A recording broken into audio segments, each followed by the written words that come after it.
Alright, what's up mga kamismo? Ngayong araw na ito ay troubleshooting naman tayo. Basic troubleshooting lang mga kamismo yung gagawin ko dito.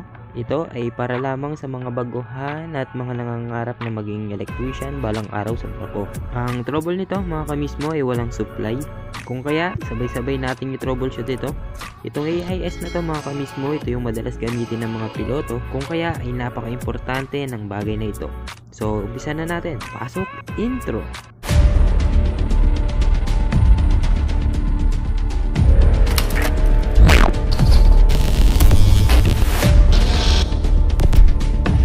At ayun na nga mga kamismo, nasa bridge na nga ako.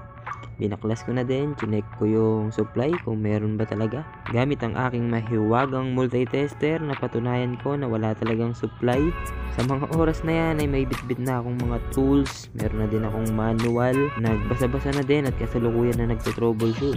Siyempre, kapag ganitong mga trouble na walang supply, unang-unang i-check ninyo mga kamismo ay yung circuit breaker o yung sa main circuit breaker nito. Pero usually mga kamismo, sa gilid ng mga panel board, meron niyang mga plano or single line diagram. Pero upang para makasigurado mga kamismo, dinala ko na yung wiring diagram ng lighting system, yung electric power system, at saka itong communication and nautical equipment. Yung aming AIS kasi mga kamismo ay nakakonekta ito sa emergency at nakasama ito sa panel ng C1. At heto nga yun mga kamismo, yan yung C1. Hanapin natin yung AIS. Ito yun, letter I.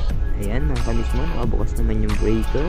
At nang testerin ko yung load side niya mga kamismo, meron naman itong binabatong supply na 110 volts. Kasi lang ang ibig sabihin nito mga kamismo, meron pang ibang pinuntahan itong line 1 tsaka line 2 nito. At tinignan ko nga yung line 1, meron itong tagging na C1IS. Yung line 2 naman ay meron itong C1IT. At yung wiring diagram nito mga kamismo, nakita ko doon sa communication and nautical equipment. Doon sa wiring diagram, manual. At ito yun mga kamismo, buksan natin. Ayan. Dito natin makikita sa may C1 distribution board. At dito sa may bandang baba, makikita natin yung AIS. Ayan. Kung mapapansin nyo mga kamismo, meron siyang TR, which is transformer. Kung kaya, yung unang pumasok sa isip ko, baka bumigay na tong transformer na to. Pero i-check natin mga kamismo kung saan to. Dahil hindi specific yung nakalagay sa plano mga kamismo, minabuti kong i-trace yung wire ng I na circuit breaker. Siyempre, hindi na tayo lalayo. Dito tayo sa malapit. Malamang sa malamang ay nasa gilid-gilid lang din yung transformer nito. At nang pagbukas ko nga mga kamismo nung kabilang panel, ito yung nakita ko.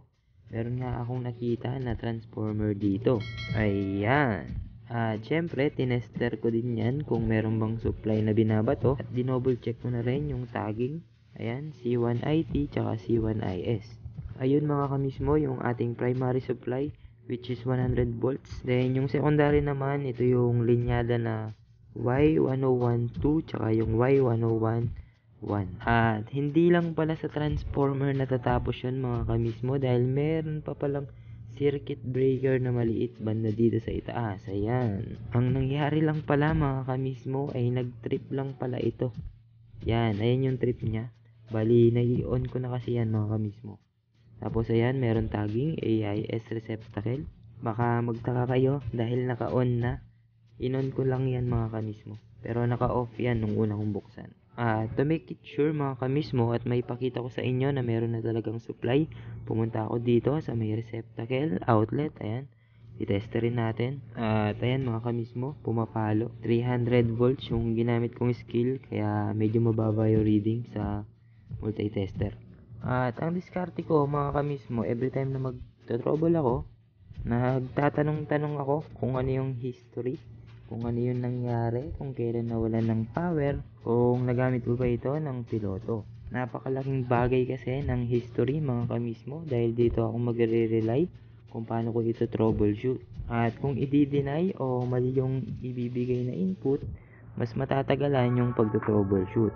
Dito sa case kasi namin na ito mga kamismo, ang sabi sa akin, pero late na rin na nabanggit, ginamitan daw yata iyon ng vacuum cleaner. Sinaksakan.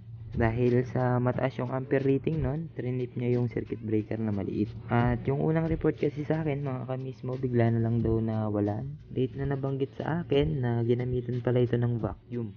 Naka-note doon mga kamismo na bawal itong saksakan ng mga laptop, tablet, or cellphone. Dahil nga special yung outlet na yon, pang AIS lang talaga. Kung kaya ay hindi talaga pwede yung saksakan. At yun lang muna sa mga araw na ito mga kamismo. At baka nagtataka kayo dahil medyo mahina yung boses ko. Dahil bagong sakay lang din kasi ako. At maingay kasi kapag nilakasan ko. Dinig ako ng kabilang kabina. Konti pa din yung videos ko kaya kuha-kuha pa din ako ng mga videos ko sa dati kong barko. Pero yung mga ina-upload ko na ito mga kamismo ay latest trouble ito dito sa barkong sinasakyan ko ngayong 2023. Pero abangan nyo pa din mga kamismo dahil mag-upload pa din naman ako ng mga dati kong video na hindi ko na-upload at nagawan. So, paano ba yan mga kamismo? Hanggang dito na lang. Hanggang sa susunod ulit na mga video. Kung nagustuhan nyo yung video na ito, palike na din yung video. Pa-subscribe na din. I-click ang notification bell para palaging updated sa mga bagong i-release na video. Hanggang dito na lang. Hanggang sa muli. Bye-bye!